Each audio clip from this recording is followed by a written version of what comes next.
You wanted the best. You've got the best podcast. The hottest podcast in the world. The Chris Voss Show, the preeminent podcast with guests so smart you may experience serious brain bleed. The CEOs, authors, thought leaders, visionaries, and motivators. Get ready. Strap yourself in. Keep your hands, arms, and legs inside the vehicle at all times, because you're about to go on a monster education roller coaster with your brain. Now, here's your host, Chris Voss. Hi, folks. It's Voss here from thechrisvossshow.com. Ladies and gentlemen, the Iron Lady sings, so that means we're turning into an AI mode, and we'll probably have robots doing me and my job next week. That way I can sit home and just eat Cheetos in my beanbag naked all day playing video games. Speaking of video games, we've got a gentleman we're going to be talking about some of his past in video games and design and how he's used that to thread into being a serial nonfiction book author. So we'll get into some of that. But in the meantime, we must endear you with as much guilt, shame, and whatever we can get to get you to refer the show to your family, friends, and relatives. Go to goodreads.com/Chris Voss, Facebook.com/Chris Voss, LinkedIn.com/Chris Voss, and YouTube.com/Chris Voss. I don't know why I did that, but I did it. So there it is. You'll just have to deal with it, people, because it's my show. Anyway, guys, we had an amazing young man on this show. We're talking about his most interesting book that is hitting the bookshelves and tearing up the charts of top book sales. And as soon as I can find which tab is the thing is blocking, I will tell you what it is. But I just wanted to build up some suspense there. It is entitled The Blockchain Syndicate, a contemporary thriller, out October 21st, 2025. Robbie Bach joins us on the show with us today. We're going to talk about his insightful book that's part of a series, and you're going to be entertained, or else. I don't know what that means. I don't know. Why do you threaten your audience, Chris? I don't know. It seems fun. Robbie is best known for founding and leading the team that created the Xbox. You may have heard of it from a small company named Microsoft. Today, he is an entertaining storyteller and catalyzing voice who writes books and speaks to audiences on leadership, strategy, creativity, and civic issues. Robbie joined Microsoft in 1988. That's weird because he looks like he's about 30 years old. Anyway, over the next 22 years, he worked in various marketing and business management roles, including supporting the successful launch and expansion of Microsoft Office. He was the chief Xbox officer. He led the creation and development of the Xbox business, including the launch of the Xbox and highly popular successor Xbox 360, as well as the Xbox Live gaming platform. Then as Microsoft's president of the Entertainment and Devices division, he was responsible for the company's worldwide gaming, music, video, phone, and retail sales business until he retired in 2010. Welcome to the show, Robbie. How are you? Really good, Chris. Thanks for having me on. Good to hear that introduction. That was quite a production. I love it. 1988. Were there even computers back then? No, barely. I was running on DOS. Nobody on your show will even know what DOS was. So I'll tell you how long ago it was. Yeah. I'm old with you, man. I know what DOS is. I remember that. I remember when Windows came out. Like, it was really freaking cool, man. I think it was Windows 2.0 where it was officially Windows. That's right. It started with Windows 2.0, and then the real big release was Windows 3. That was a huge deal. Yeah, still better than Vista. No, I'm kidding. I'm doing jokes. Or was it Windows 7? 7 was better than Vista. That's the thing you wanted to know. What was the one that came after Vista that was just as equally as bad? I'm throwing you under the bus for saying that. After Vista was 7, and then there was Windows 8, which people weren't fans of, and then Windows 10 was a pretty good product. Yeah, it's a journey. Give us any .coms. Where do you want people to find you on the interwebs? Sure, they can find me at robbiebach.com. You can also find information on the books at blockchainsyndicate.com and wilksinsurrection.com. All that stuff is all linked together. And follow me on LinkedIn. That's where I do my writing. So you'll see I probably post something up there meaningful every couple of weeks. And so you've written a thriller here. It leads off with, it doesn't lead off, but the billing does on the description. A dead man blackmails a U.S. senator. A Russian assassin leaves a trail of bodies. Wasn't me, folks. A cryptic criminal syndicate unleashes financial chaos. A courageous war hero saves her family and her country. Boy, that sounds like a lot packed into a book there.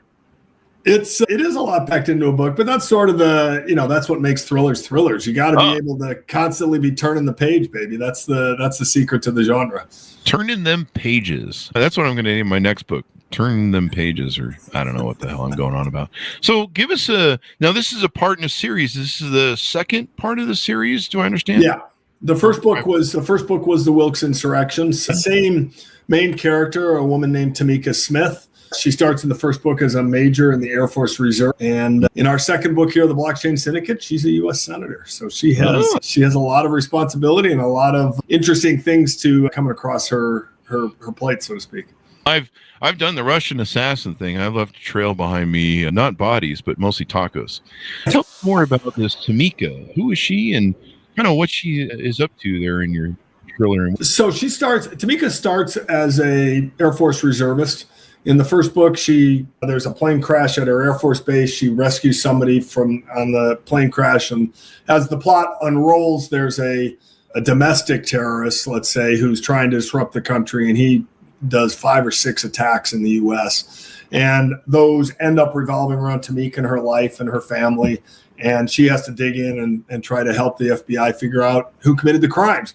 And so that's the plot of the first story. It's a domestic anarchist who's attacking the country. In the second book, The Blockchain Syndicate, think of it like a mafia boss creating his mafia family, attacking the U.S. government. Except the one important thing is because the mafia boss is hiding behind blockchain, it's impossible to know who he or she is.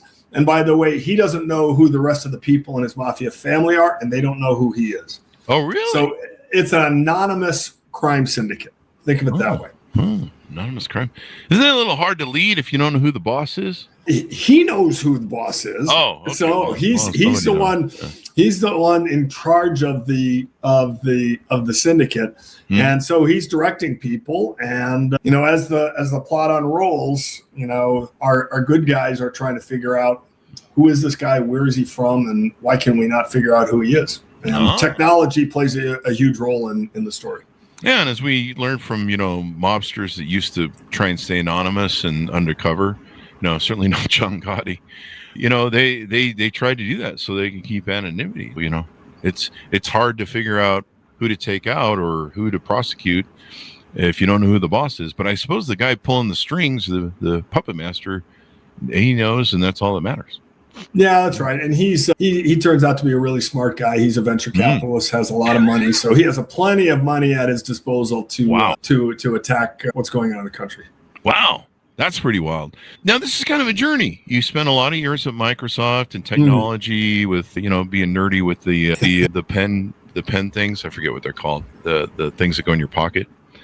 Yeah. Pocket protectors. Yeah, the pocket protectors. I think that's standard procedure wearables for Bill Gates. For sure. I almost said the guy, the Apple guy. Steve Jobs, yeah. Yeah, and then somehow I fell into the other one. But I'll just, I'll make it through the show somehow and having a seizure, clearly. So what got you into this? How did you wrote a first book on just Xbox and the business sort of aspect of working there and stuff. What made you jump into this series and find a love for writing, I guess, novels? When I left Microsoft, I started doing some writing, and I wrote this book called Xbox Revisited, which is a strategy book. It's a nonfiction business book, very typical ex-CEO executive talking about the things that we did to build and create and fix the Xbox business. Love that book. I use it today for a lot of my consulting and guest lecturing that I do. I finished it. I discovered 2 things. 1, I really like to write. That was fun. And 2, nonfiction is really not very exciting. And so I decided to challenge myself and started to write. I wrote literally 100 pages of character sketches of these 5 main characters and a day in their life, and then how those characters interacted with each other. And that was the beginnings. I didn't even know I was writing a thriller at that point. I just thought I was writing fiction. And that was the beginnings of what became the Wilkes Insurrection. Wow. Now, why did you name it the Wilkes Insurrection? Can you tell us that? I don't want to give away anything that's in the bad guy's name is Ford Wilkes. There is a theme in the book around Lincoln So you can imagine Ford Wilkes, John Wilkes Booth. You can see some of the connections there.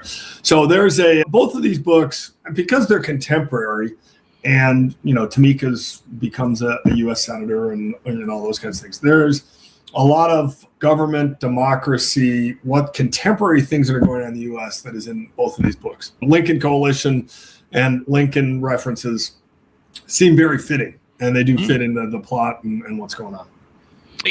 These novels are very popular in suspense and a little bit of military and political intrigue. Makes for great sort of spy-ish sort of novels. I don't, would this classify as a spy-ish, though? I may have thrown it on the bus when I said that. No, the first one is a little less of a spy novel. This second one is definitely a spy novel. The second one is kind of this mix of what I'll call old school espionage, Russians against Americans, and new age cybercrime, as I discussed earlier on the mafia connection. So it's a blend of those two things, which I think is really kind of cool. How is this working out for you so far? Obviously, the first one's successful. They had you do a second book, because if your first book bombs, they usually don't ask you to do a second one. What's your vision for the series, and other work that you might want to do? Like some authors have multiple series and multiple characters that they I will. Writing is one of three things I do. I spend a lot of time in the nonprofit space. I'm very involved in Boys and Girls Clubs, Habitat for Humanity, an organization called the Bipartisan Policy Center.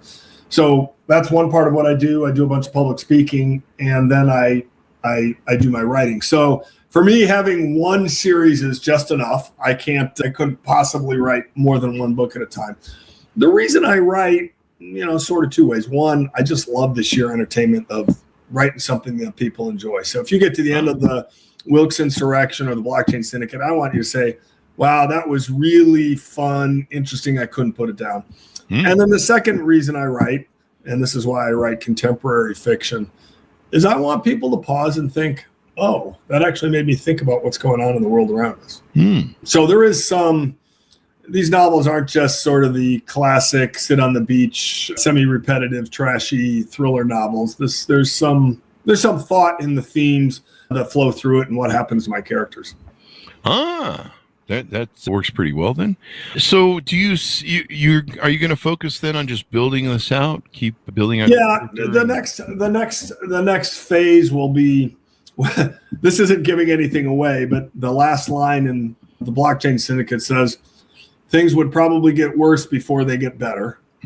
So that's a lead into the next novel. And so I'm plotting now to have things get even worse, and then presumably, hopefully help them get a little bit better. Who hurt you, man? You're just making things worse. Your poor character is, really? I went through all this crap in this book, and now I got to do another? Yeah, it's it's a little bit the nature of the genre, and it's also a little bit of the challenges of all the crazy stuff going on in the country, right? And the world. I mean, the world around us is a crazy stuff going place. on. I don't know. Maybe. You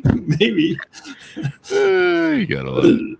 Yeah. So it's, to me, that's what's fun is mixing what's actually going on with fiction and with fictional characters and kind of blending those two things. That's super exciting for me. It's been kind of so weird lately with some of the things that are going on in the world. And of course, AI is bringing a lot of that into our world, and disruption and yada yada. And it seems to be that I'm just going to get the tattoo of the Chinese curse.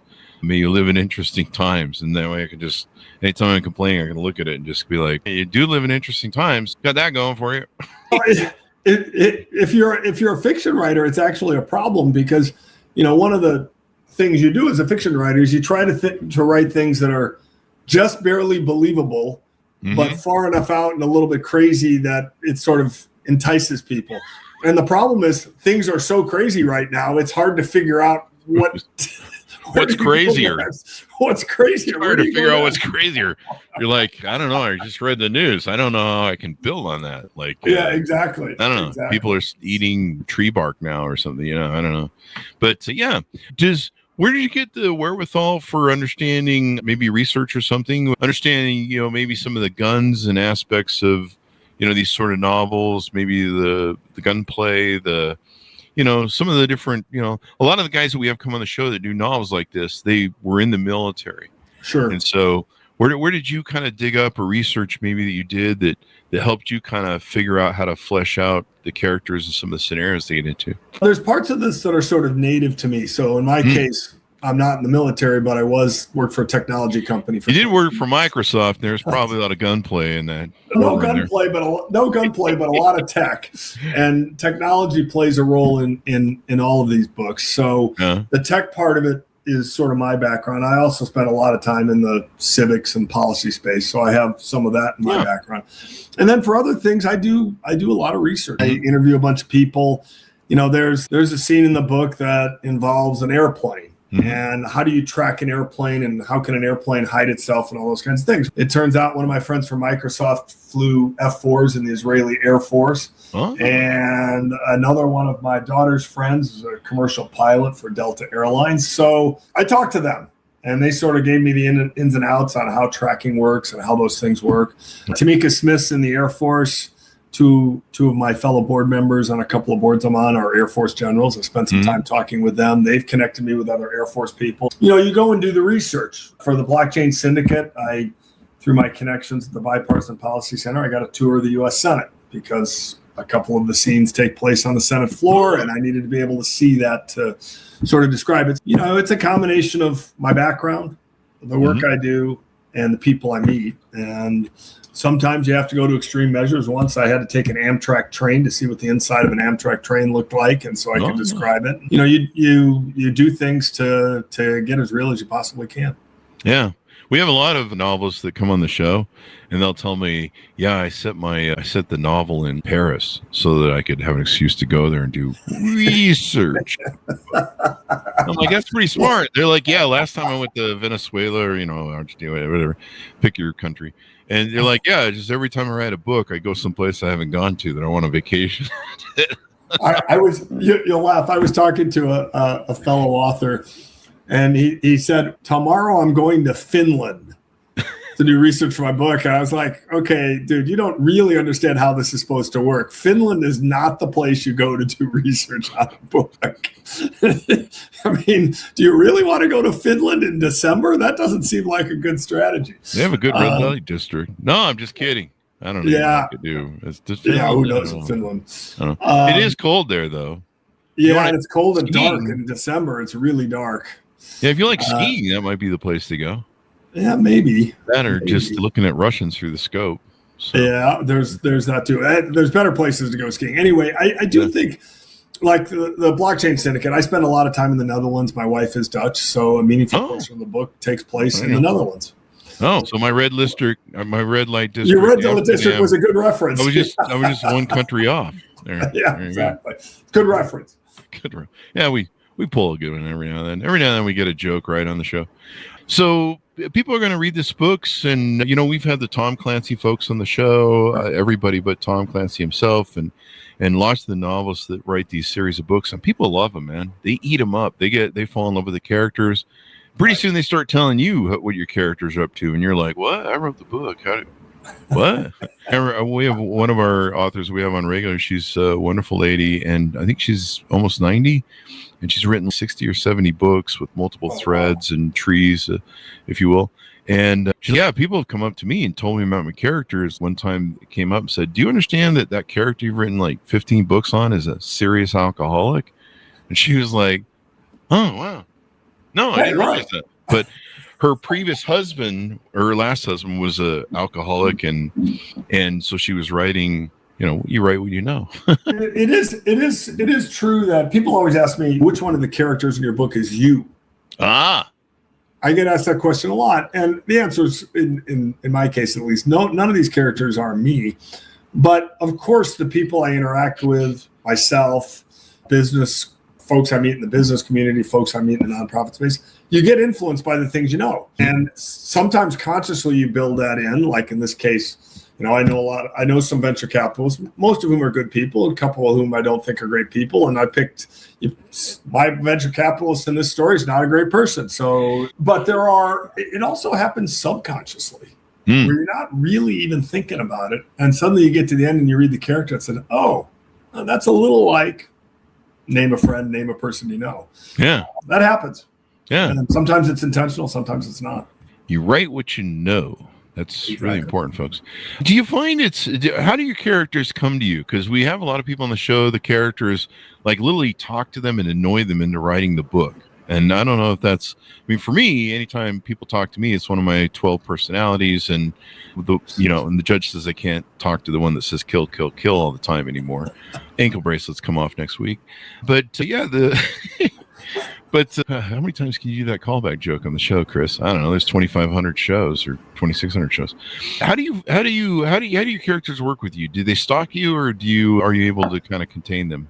It's a little bit of both. I mean, there's some characters who are with me, and then it's not really that they stalk me, but I know them so well. Tamika Smith, as an example, even though she's a mixed race woman in the military and now a senator, I know her very well. I feel like when I'm writing her, it's super easy. It comes off the page, and I can be authentically her. There are other characters who I have to work a little bit more challenging for me, and I have to work harder at them. Do any of them stalk me? That's an interesting question. I have one character who has to talk to himself. He's a technology nerd who lives in a basement and is a super technical whiz, but he never really meet anybody by design in the story. And so I can't have him in his own head the whole time. So he talks to himself, and that's how I get dialogue in the chapters on him. And so I suppose he sort of stalks me a little bit in that way. But, Tamika's with me all the time. I take the dog for a walk. I'm trying to solve a book problem. And, sometimes that's how it works out. It helps if you dress up like your character. So maybe I'm not going there. They don't say that, folks. They just made that up for funny. Right now, somebody's going, we should write that down. Yeah, it's really interesting to me what authors tell me about their relationships with the characters, and I'm jealous because I'm stuck in writing business books, and right. I wish I could have that imagination or maybe other voices in my head other than the kill, kill, kill one that would make it easier to write, because I just got nothing. All I got's business stories and a collection of that crazy stupid stuff I did all my life, and that's it. That's all I got. So I'm jealous you guys have that. For me it's one of those things. This is going to sound really silly, but after I finished the first book, The Wilkes Insurrection, people said, are you going to write a second one? And I said to them, yeah, Tamika's story's not done. I feel like I have an obligation to tell her story. And, so you do make connections and have an affiliation and have a relationship with the characters in your stories. That happens. Now, then there's the bad guys. And, I don't know if I don't think I actually have a relationship with any of the bad guys. Although in the Blockchain Syndicate, there's a Russian named Nastya Andropov, who she's a bad person, but I really like her as a character. So you can work both ways. Nastya, wasn't she with Bullwinkle and that one guy? No, that was, let's see, who is that? No, that was, what's her name? Her name was like Nastya. It was Boris and Natalia. Yeah. That's where that reference popped into my head from. I was like, hey man, I think I know this one. Yeah, that was Boris and Natalia. Boris and Natalia. I can't even quote from that. That's the Bullwinkle show. That's Bullwinkle show when we were kids. Love that show. That's very funny. When should people expect the next book from you? That's a good question. Going right into the spot. Certainly not in 2026 because I haven't started, but maybe 2027. We'll see. I now have, in a strange way, with the second book, I didn't feel any urgency. The first book did really well. I was very happy with it, but I didn't feel any urgency. Now I feel like the story has enough momentum that I feel like I have some urgency. So hopefully by 2027. You know what you do? You get one of those contracts where they have a gun at your head. That fixes that. That fixes that. That's hard for me because this is, writing's for me 30% of my time. And, when I get a chance to do it, I got to be super efficient. And thankfully, I enjoy doing it.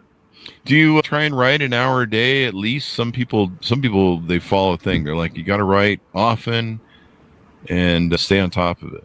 I find that I do better when I don't write often. I know that sounds a little strange. Yeah. I find that I'll write in chunks. So I'll have a week where I'll have 3 or 4 days. I'll clear my schedule and I'll write 3 hours a day.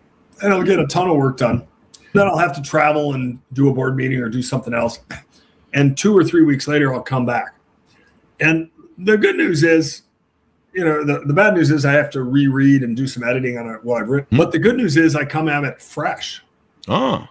I've been gone a little bit. And so I don't, in the 3 books I've written, the nonfiction book and the 2 fiction books, I've never had the look at a page and stare at it and not be able to write.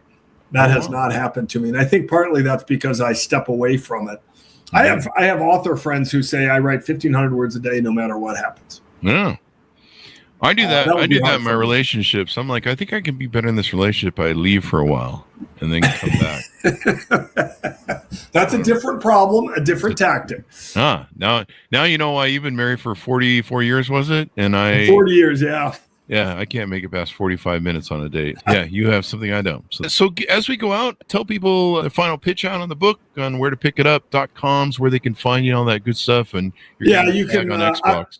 You can buy the book anywhere books are sold, Amazon, Barnes & Noble, your local independent bookstore. I love to support independent bookstores, so find a local independent store and head there. You can find me at RobbieBach.com, just like it sounds. You can find, if you type in the Wilkes Insurrection or Blockchain Syndicate, you'll get to a .com site for both of those. There's video trailers there, character descriptions, scene descriptions, lots of background on the books, and I hope everybody enjoys it.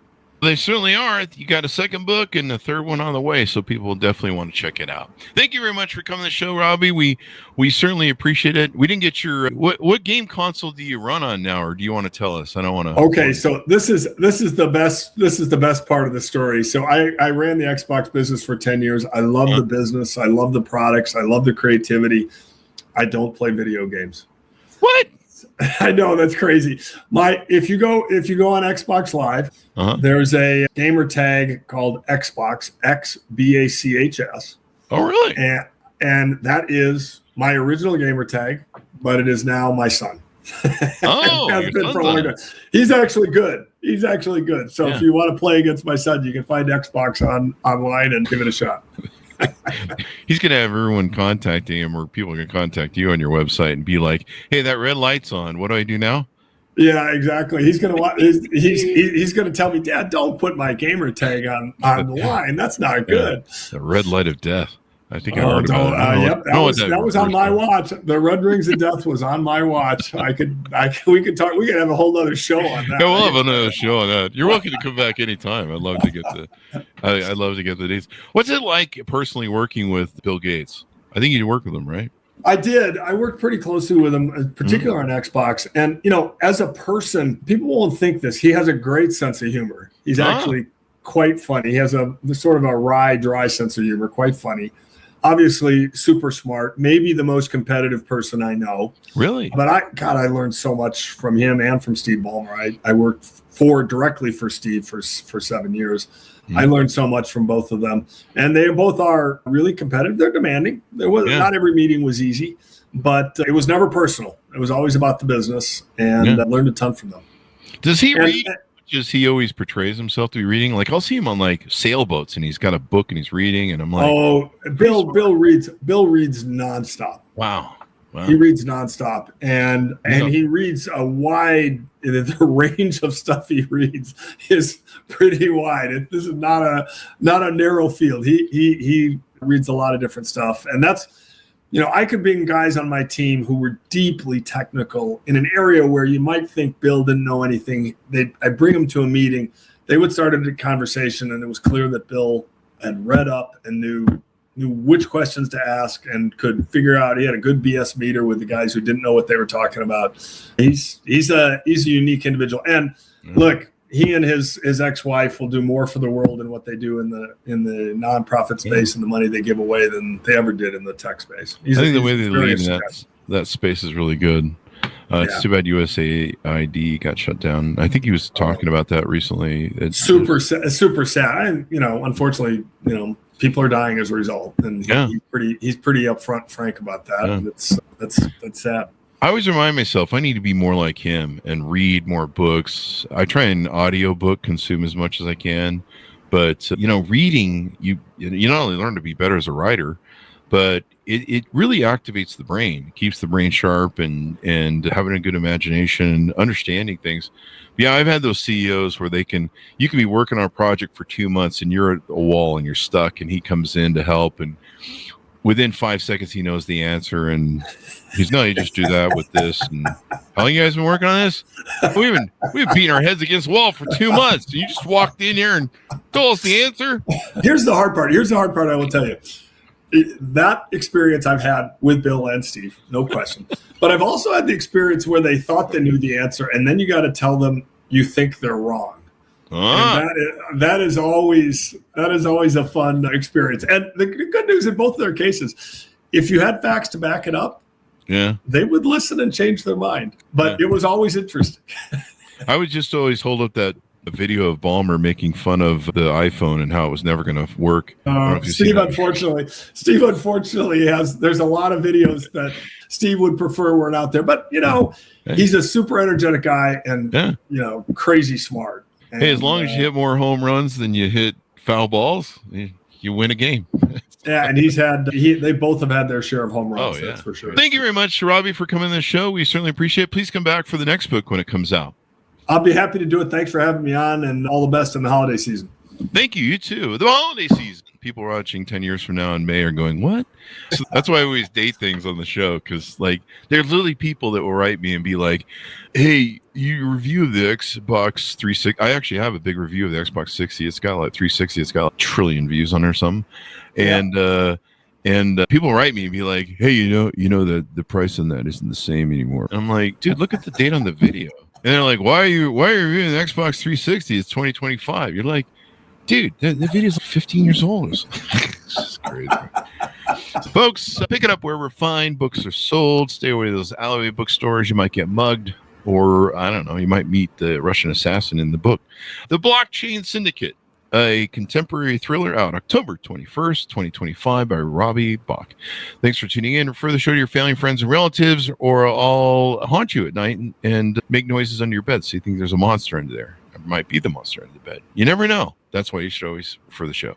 Go to goodreads.com/Chris Voss, linkedin.com/Chris Voss, youtube.com/Chris Voss, and all those crazy places. And be good to each other. Stay safe. We'll see you next time. You've been listening to the most amazing, intelligent podcast ever made to improve your brain and your life. Warning, consuming too much of the Chris Voss Show podcast can lead to people thinking you're smarter, younger, and irresistible sexy. Consume in regularly moderated amounts. Consult a doctor for any resulting brain bleed.